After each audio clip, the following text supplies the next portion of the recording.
Good morning friends, जैसा कि आप देख रहे हैं रुक्मणी क्लासेस की यूट्यूब चैनल में आप सभी का स्वागत है।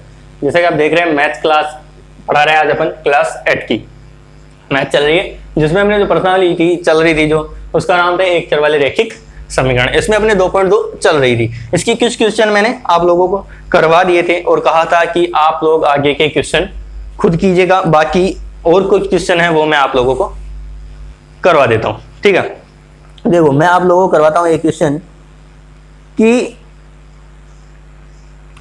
ये क्वेश्चन है 3 लगातार पूर्णांकों का योग 51 है।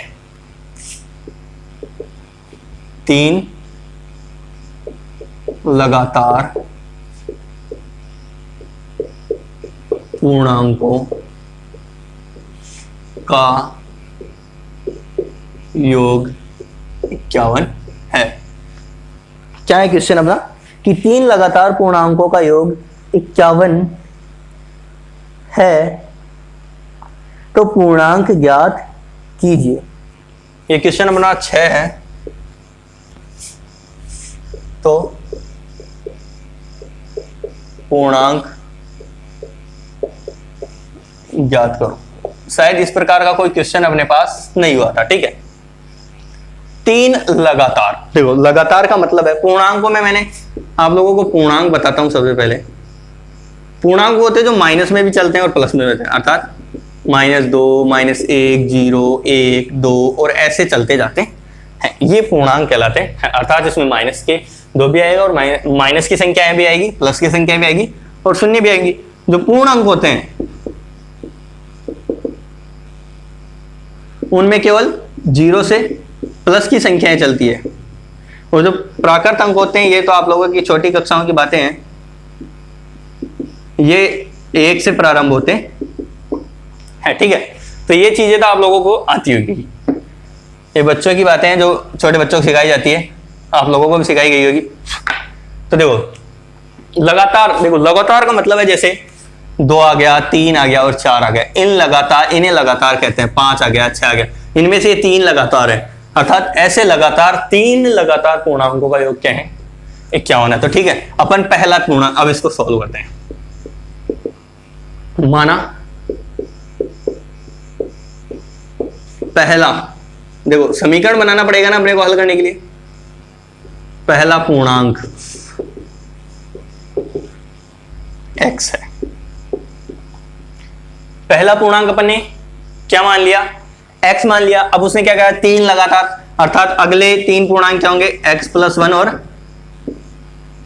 और x+2। ये अगले 2 पूर्णांक हो गए अपने, सही है ना भाई। पहला पूर्णांक x आ गया तो x के जस्ट आगे x+1 ही आएगा। क्यों? क्योंकि 3 पूर्णांक है तो अगला 3 + 1 ही तो होता है, 4 ही तो होता है ना, और अगला 3 + 2 होगा 5 होगा। ठीक है ना, तो इसी प्रकार अपन ने आगे के पूर्णांक क्या हो गए, पहला पूर्णांक x है, इसी प्रकार आगे के पूर्णांक क्या हो गया x+1 और x+2। इनका योग कितना दे रखा है 51। तो अब क्या करेंगे प्रश्नानुसार, अर्थात प्रश्न के अनुसार। अब प्रश्न क्या कह रहा है अपने को, प्रश्न क्या कह रहा है कि 3 लगातार पूर्णांक होगा। 3 लगातार पूर्णांक क्या हो गए x+1 प्लस x+2। इनका योग कितना है 51 है। ठीक है, इनका योग करें, देखो x और x तीनों x जुड़ेंगे अर्थात 3x हो जाएंगे, प्लस अब जो ये तो कौन सी संख्या थी, चर संख्याएं जुड़ी है। अब अचर संख्याएं जोड़े तो 2 और 1 3 बराबर 51। ठीक है, अब क्या करते हैं पक्षांतरण। सॉरी मैं इसको नीचे कर देता हूं, आगे करेंगे तो थोड़ा लंबा चला जाएगा ना। देखो प्रश्नानुसार x+1 plus x+2 is equal to 51। ये 51 के बराबर है प्रश्न के अनुसार। तो देखो इनको जोड़ा x और x, 1x 2x और 1 3x, 3x प्लस पूर्णा, ये तो थे चर पद, इनको जोड़ लिया, अचर पदों को जोड़ा तो 2 और 1 3 बराबर 51। ठीक है, देखो ये बराबर के नीचे बराबर चलते रहना चाहिए, जिससे क्या है कि अच्छा लगता है। अब देखो 3x, सॉरी यहां लिखते हैं पक्षांतरण करने पर,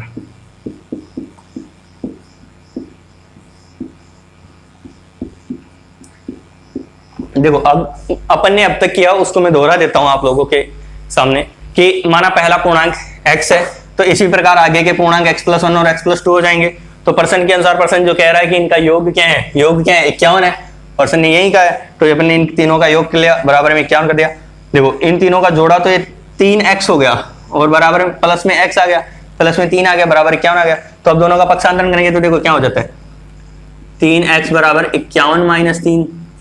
अब इसको आगे इधर कर लेता हूं मैं, 51 में से 3 गया तो क्या होता है बताओ, 48 होता है। तो 3x बराबर 48, तो x बराबर 48/3, x बराबर 3 का भाग 48 में दिया तो देखो कितनी बार जाता है, 3 एकम 3। ऐसे रफ में काटना अपने को, फेयर में नहीं काटना है, फेयर में इसको इसी प्रकार लिखना है, इधर काट लेते हैं अपने रफ में 48/3, 3 एकम 3 बचा 1 6 18, तो 6x बराबर क्या आ गया 16। ठीक है, तो पूर्णांक ज्ञात कीजिए, तो x बराबर क्या आ गया 16। अतः अब तीनों पूर्णांक लिखे, पूर्णांक क्या है, अतः पूर्णांक 16 17 और 18 लगातार 3 पूर्णांक थे।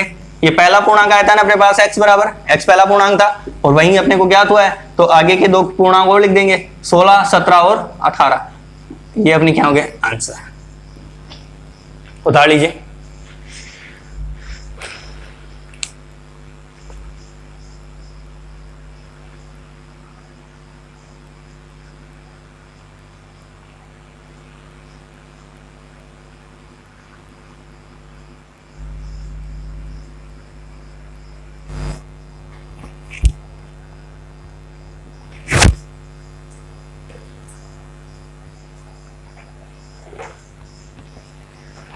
आप लोगों ने लिख लिया होगा।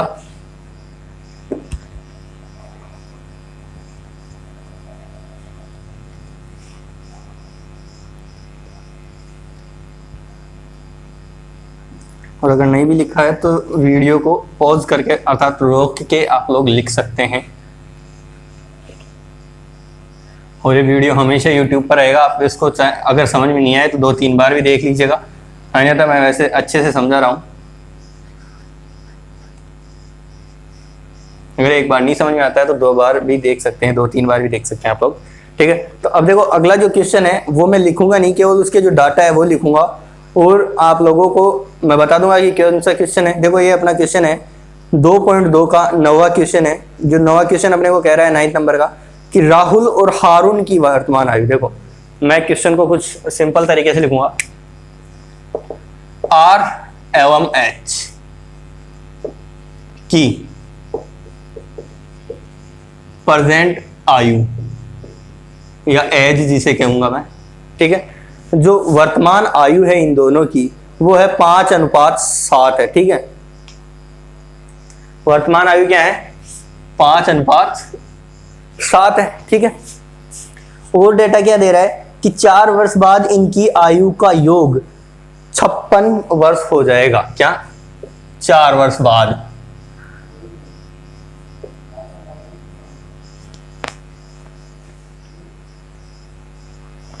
तो वर्तमान आयु का अनुपात क्या बताया अपने को 5:7 है, और 4 वर्ष बाद आयु का जो योग होगा वो 56 वर्ष होगा। 4 वर्ष बाद आयु का योग क्या होगा 56 वर्ष होगा। ठीक है, आयु कितनी हो जाएगी इन दोनों की 4 वर्ष बाद, योग कितना हो जाएगा 56 हो जाएगा। तो ये वर्तमान आयु है, तो वर्तमान आयु जो है ना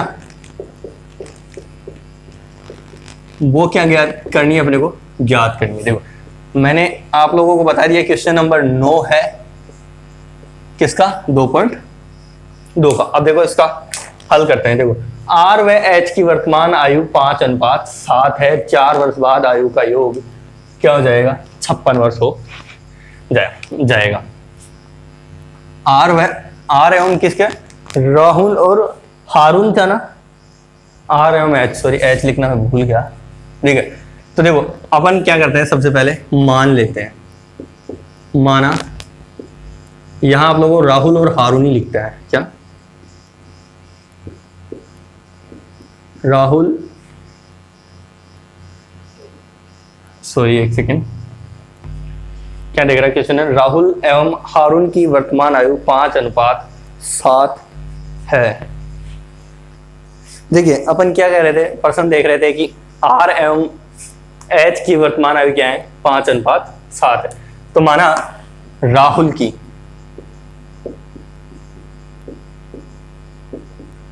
वर्तमान आयु, देखो आर एवं एच क्या था, राहुल और हारून की अनुपात में दिया ना 5:7, अर्थात 5 क्या है राहुल की, तो वर्तमान आयु अपने क्या मान ली, 5x मान ली, ठीक है।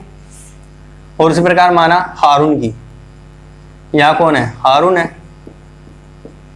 हारून की वर्तमान आयु क्या मान ली, 7 है ना, तो 7x है, ठीक है, ये मान ली। अब क्या कह रहा है, जो पर्सन कह रहा है वैसा करते थे। तो 4 वर्ष बाद आयु का योग, देखो इन दोनों की आयु का योग, तो इन दोनों की आयु का योग करें तो 4 वर्ष बाद आयु, देखो 4 वर्ष बाद आयु राहुल की,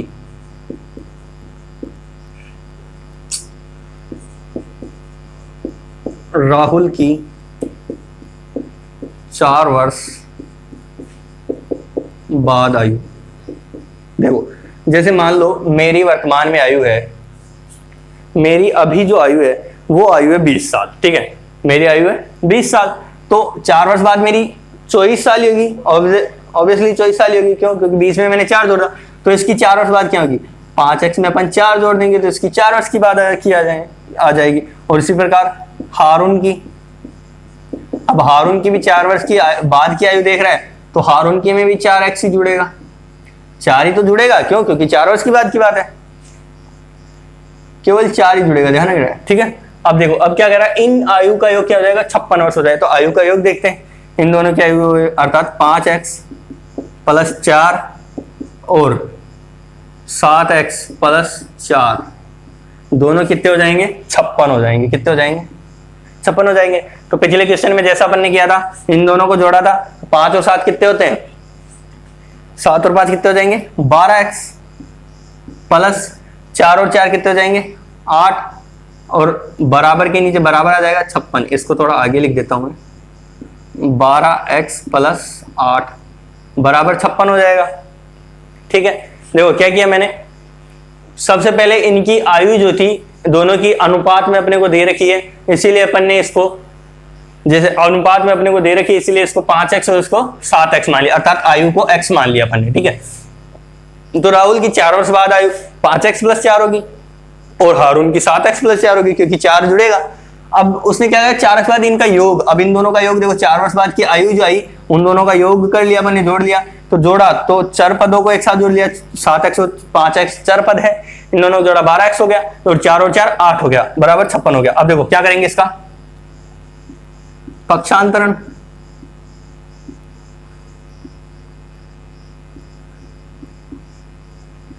पक्षांतरण करने पर, ठीक है, तो पक्षांतरण किया किसका होगा, अचर पद का, अचर पद की तरफ पक्षांतरण में क्या बच जाएगा, 12x = 56 - 8, क्यों, क्योंकि पक्षांतरण पे चिन्ह चेंज हो जाते हैं, ये तो मैंने पिछली क्लासों में बताया था आप लोगों को, ठीक है। तो पक्षांतरण करने पे क्या हो गया, 56 - 8 हो गया, ठीक है। तो अब देखो इसको आगे हल करते हैं इधर, तो 12x = 56 - 8 है, तो 56 में से जब 8 जाता है तो कितने बचते हैं बताओ, 48 बचते हैं। अब देखो x बराबर दोनों तरफ 12 का भाग देंगे ना, 48 बटा 12 हो जाएगा, देखो 12x बटा 12, दोनों तरफ 12 का भाग दिए, 12 12 कैंसिल हो गया। अब इधर 12 से 48 किया, 3 बार कैंसिल होता है, 12 3 48 होता है ना, और x बराबर क्या आ गया, 3 आ गया। अब देखो ये 3 अपना आंसर नहीं है, 3 अपना आंसर नहीं है, आंसर क्या पूछ रहा है, तो वर्तमान आयु दोनों की, क्या दोनों की वर्तमान आयु पूछ रहा है ना, तो देखो पहले की राहुल की वर्तमान आयु क्या है, 5x आता है, राहुल की वर्तमान आयु,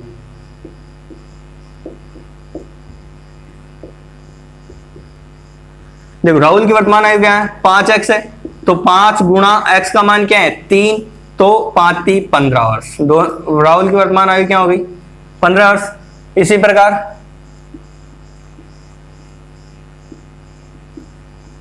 हारून की वही वर्तमान आयु, हारून की वर्तमान आयु क्या है 7x है, ठीक है ना, तो 7x बोले तो 7 इंटू 3 इजिकल्स टू 21, 7 या 21। ये अपना आंसर हो गया और ये अपना आंसर हो गया। ठीक है, 21 वर्ष लिख देता हूं अच्छे से। समझ में आ गया?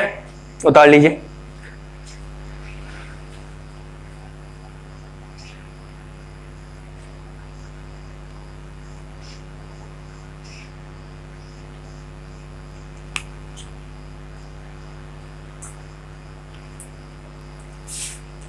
फिर से बोल रहा हूं, ये क्वेश्चन नंबर 9 है।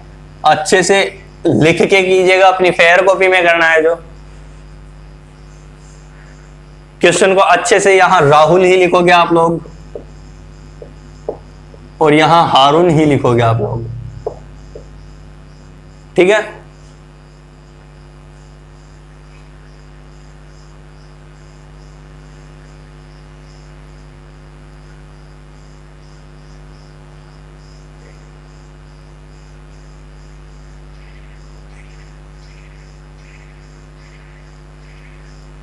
ऐसे जितने भी क्वेश्चन है आयु आधारित इसी प्रकार से होंगे। आयु को x मान के क्वेश्चन करोगे, क्वेश्चन हल हो जाएगा। क्वेश्चन कुछ इसी प्रकार आएंगे, मेरे दादाजी की आयु तब इतनी थी, मेरी इतनी थी, तो आज उनकी इतनी है तो मेरी कितनी होगी। कुछ क्वेश्चन ऐसे आएंगे, मेरी दादा मेरी माँ मेरे उम्र का योग आज इतना है, 4 वर्ष बाद इतना था, तो कितना होगा। ऐसे ही क्वेश्चन आएंगे और इनका सॉल्यूशन इसी प्रकार से होगा। ठीक है,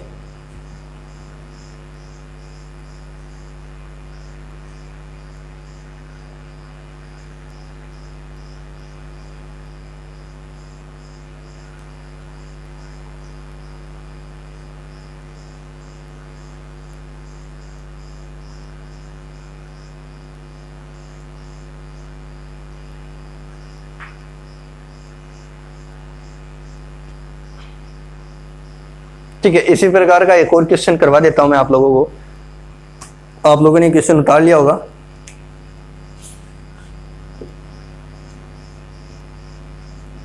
नहीं उतारा तो उतार लीजिए, जब तक मैं अगला क्वेश्चन लिख लेता हूं।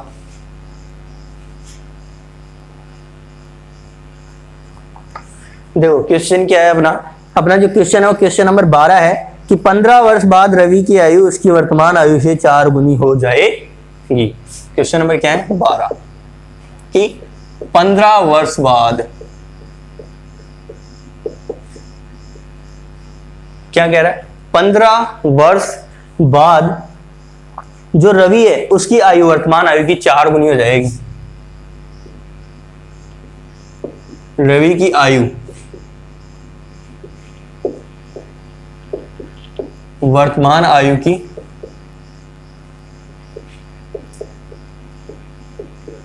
4 गुनी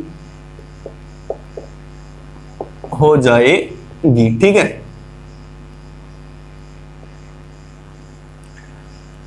क्वेश्चन क्या कह रहा है कि 15 वर्ष बाद रवि की जो आयु है, सॉरी ये थोड़ा गलत लिख गया था, तो 15 वर्ष बाद रवि की आयु वर्तमान आयु की 4 गुनी हो जाएगी। तो रवि की वर्तमान आयु क्या है, क्या पूछ रहा है, रवि की वर्तमान आयु, और ये क्या कह रहा है क्वेश्चन। ठीक है, मैं इसको मिटा देता हूं नीचे वाले को। एक बार पर्सन को आप लोग फिर से पढ़िए क्या लिखा हुआ है पर्सन, क्योंकि पर्सन में अपना उत्तर छुपा रहता है और अपन ढूंढते रह जाते हैं कि पर्सन क्या है, कहाँ कैसे करे, थोड़े परेशान से हो जाते हैं। लेकिन जैसे पर्सन है उसको अगर अपन 2 या 3 बार अच्छे से पढ़ ले तो अपने आप अपने को उसकी जो समीकरण है वो अपने आप मिल जाता है। ठीक है, एक बार फिर से आप क्वेश्चन को पढ़िए। क्वेश्चन क्या कह रहा है कि 15 वर्ष बाद, कब की बात कर रहा है, 15 वर्ष, रवि की आयु वर्तमान आयु की 4 गुनी हो जाएगी। बात कर रहा है वर्तमान आयु की, तो अपन सीधा एक लिखते हैं, रवि की वर्तमान आयु। हमेशा याद रखिएगा इस प्रकार के क्वेश्चन में जो चीज पूछी है उसे x मान लेना है। देखो अपने को पूछा क्या है, वर्तमान आयु पूछा है, तो क्या हो जाएगी, वर्तमान आयु को अपने को x मान लेना है। और अपन ने वही किया कि माना रवि की वर्तमान आयु माना रवि की वर्तमान आयु x है, माना रवि की वर्तमान आयु x है। तो अब क्या कह रहा है, 15 वर्ष बाद। देखो जैसे मेरी आयु आज 20 वर्ष है, तो 20 वर्ष में जब मैं 15 जोड़ूंगा तो 35 होगा, ठीक है ना, सीधी बात है। अर्थात वर्तमान आयु में x जोड़ेंगे, तो रवि की 15 वर्ष की बाद की आयु लिख देते हैं, रवि की 15 वर्ष बाद की आयु।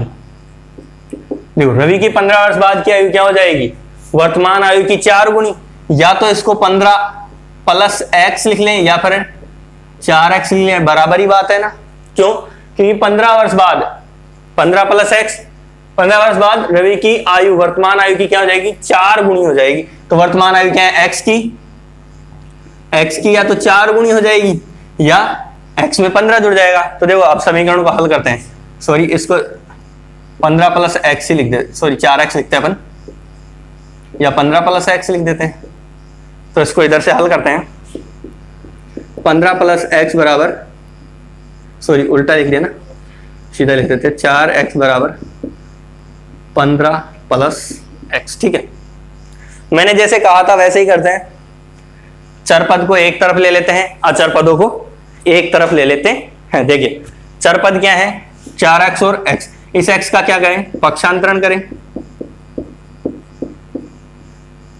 पक्षांतरण करते हैं। तो देखो 4x माइनस एक्स बराबर 15, तो 3x बराबर 15, दोनों तरफ 3 का भाग देंगे तो 15/3 और x बराबर क्या आ गया, 5। अब देखो x बराबर क्या आया, 5, अर्थात रवि की वर्तमान आयु क्या आ गई, 5 आ गई। ये अपना क्या हो गया, उत्तर हो गया। अगर इसको चेक करना है अपने को, तो देखो यहां पर x की मान रख लें, अपन इसकी उत्तर की जांच कर लेते हैं एक बार। ये लिखना नहीं है, उत्तर की जांच मैं केवल अपने हिसाब से कर रहा हूं, अपने को क्वेश्चन में करने के लिए नहीं कही गई है, मैं खुद कर रहा हूं ताकि अपने को संतुष्टि हो जाए। ये अपने को उतारना नहीं है, रफ में उतार सकते हो, पैर में नहीं उतारना। देखो x का मान यह है, उत्तर की जांच के लिए मैंने x का मान प्रथम समीकरण में लिखने के लिए कहा था ना, तो x का मान क्या है, 5 है।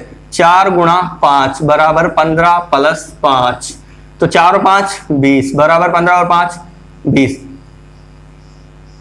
दोनों मान बराबर आ रहे हैं 20 और 20, अर्थात अपना उत्तर बिल्कुल सही है। अपना जो आंसर आया है x बराबर 5, अर्थात रवि की जो वर्तमान आयु 5 आई है वो पूर्णतया सही है, उतार लीजिए। तो देखो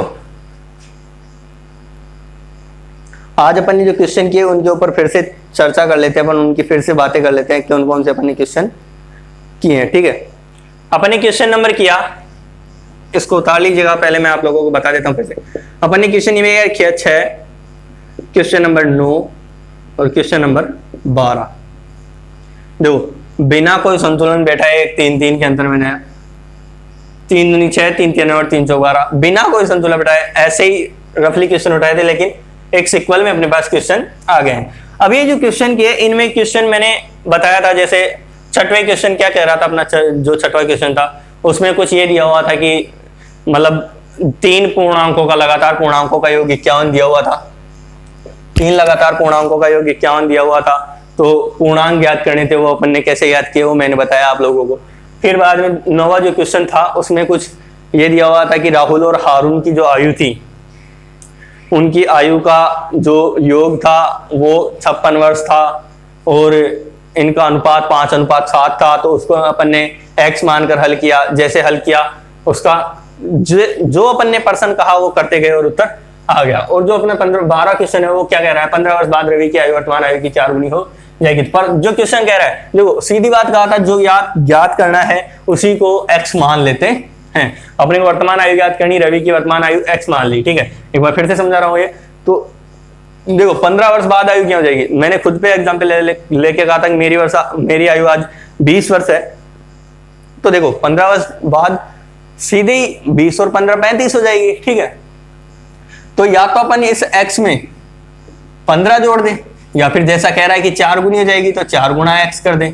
बात तो दोनों की बराबर ही आने वाली है ना, इन दोनों को। तो इसको समीकरण अपन ने सीधा यहाँ लिख दिया। यहाँ लिखो मत लिखो कोई मतलब नहीं निकलता, अपन ने सीधा यहाँ निकल लिया। यहाँ से अपन ने इसका पक्षांतरण किया चर का चर की तरफ, इसमें से घटाया 3x है 15 रह गया, x 15 में 3 का भाग गया, x बराबर 5 आ गया। उसकी अपन ने जांच भी कर ली, दोनों तरफ 20-20 आ गया, अर्थात कि 15 वर्ष बाद इसकी आयु 20 हो जाएगी। तो ऐसा अपना ये क्वेश्चन था। तो आज के लिए बस इतना ही। अब तक के जो क्वेश्चन हुए हैं, अर्थात 12 तक के जो क्वेश्चन हुए हैं, वहां तक के क्वेश्चन मैंने लगभग अपने हिसाब से सारे कंप्लीट करवा दिए हैं। अगर कोई क्वेश्चन आप लोगों को नहीं आ रहा है, अगर कोई क्वेश्चन आप लोगों को नहीं आ रहा है तो आप लोग कमेंट सेक्शन में इसका क्वेश्चन मेरे को लिख के बता सकते हैं कि सर इस प्रश्नावली का 2.1 है या 2.2 है, इसका क्वेश्चन नंबर ये वाला हमें नहीं आ रहा है, ये वाला आप हल करवाइए। अगर आप लोग नहीं बताते हैं तो मैं आगे से जब भी अगली क्लास प्रारंभ करेंगे अपन क्वेश्चन नंबर 13 से प्रारंभ करेंगे, अगर आप लोग नहीं बताते हैं तो। और अगर आप लोगों को नहीं आता और आप लोगों ने कहा तो पहले आपका क्वेश्चन हल करवाया जाएगा, उसके बाद अपन 13वें क्वेश्चन की ओर बढ़ेंगे। तब तक के लिए धन्यवाद। अब उतार लीजिए।